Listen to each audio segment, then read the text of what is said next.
Hello, I am Send It Sumo, and today I'm going to be talking about questions you need to ask yourself before you try and look at purchasing a Supermoto.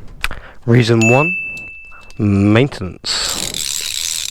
If you are not mechanically minded, and what I mean by that, don't take offense some people, but what I mean by that is if you've never changed your own oil before on any motorcycle you've ever owned, don't buy a Supermoto. What I'm doing now, obviously an oil change and filter of course, is pretty much a weekly occurrence.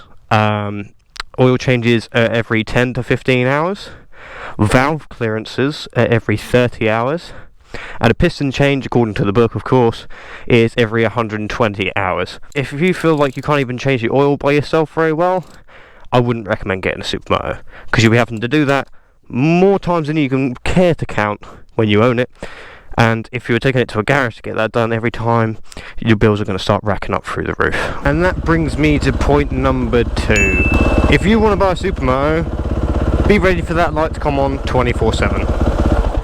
Obviously, as we know, Supermotos are enduro bikes. That means they are built for racing off-road, which means they need to be light. And of course, the number one key to being light is not having a big tank or a metal one. So obviously this tank is made of plastic. That's really hard, I need to oil that. This tank's made of plastic and it drains very quickly, being a 500cc bike, and also the fact that it probably has the same size tank as normal road going 125s. Things like the R125 and that probably have a bigger tank than this. So if you're looking to buy a Supermoto and you're looking to get mileage out of it, think again. If you're thinking about commuting on a Supermoto, don't do it. Just don't do it. It's terrible. You can't... Being a race engine in the KTM 500 EXC, it's very difficult to keep at 30 mile an hour. It's in between gears, if you get what I mean. Try and keep at 30 mile an hour, the bike's just juddering around all over the place. Done. Ta-da! I'm at 30 mile an hour right now, roughly, right? You can't see this in the video, of course, but let me describe it to you. It's jolting backwards and forward, up and down the revs. That's all it wants to do. That's all it wants to do. It's a race engine. It's not built for sitting at 30. You know what I mean? So you want a bike that you'll be comfortable on, riding wise to, like, for an hour's journey. Forget about it. You can't even keep it 30 without being annoyed at the fact that it's trying to jog forwards and backwards all the time. Also, comfortability. Do not, and I mean do not, buy a Supermoto if you want to be comfortable. Have you seen the state of this seat? That's how thin it is. If you could see that in the video, it's stupidly thin. If you've got bigger hips than me, I'm a 32-inch waist in jeans, right, roughly. Your ass cheeks won't sit on the seat properly. So don't buy a Supermoto, whatever you do to be comfortable. After about 45 minutes you're going to need a hip replacement straight away. Like, I don't care if you're 20, I don't care if you're 40, you're going to need a hip replacement. Reason on the list of why you should consider answering these questions before you buy a Supermoto. My fourth one, I think. If you want to go out on your Supermoto and you expect, well not expect, but if you think you're going to be liked by other bikers, chances are 9 times out of 10 you probably won't be. There's two types of people that like Supermotos.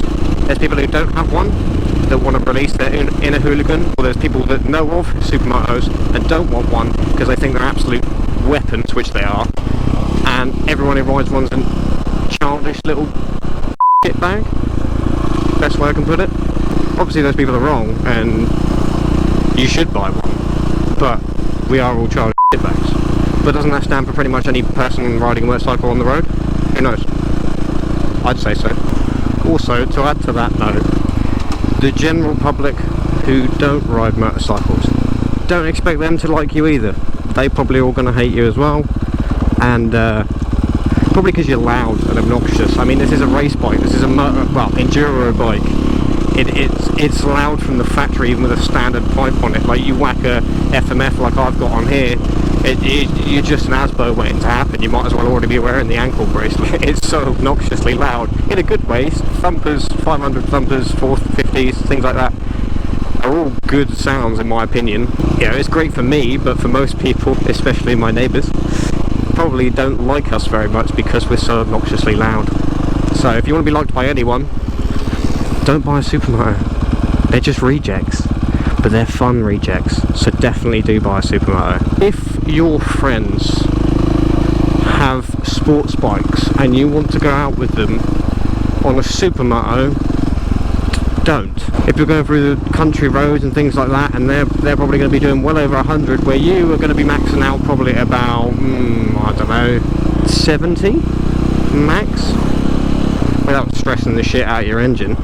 Probably you're going to be stopping at 70, so they're going to be flying past you, and the only time that you're going to be able to keep up with them is through small twisty turny roads that 125s would be good at, because your bike's so light but yet so underpowered compared to these almost 200, what are we at, like 200 horsepower little bikes now. Ridiculous. But yeah, you're gonna hate your life.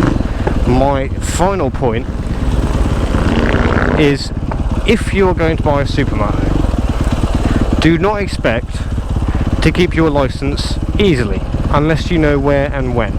Supermotos, being lightweight, carrying a lot of torque and reasonably powerful, the front wheel lifts very often whether you like it or not. So riding a Supermoto, if you want to keep your license, don't buy one. So guys, if you enjoyed watching this video and listening to me ramble on about why you should question whether you should buy a Supermoto or not, definitely keep them in mind before buying a Supermoto, because obviously living with one myself, it can be a bit stressful, but it does pay off because they are absolutely brilliant fun to ride.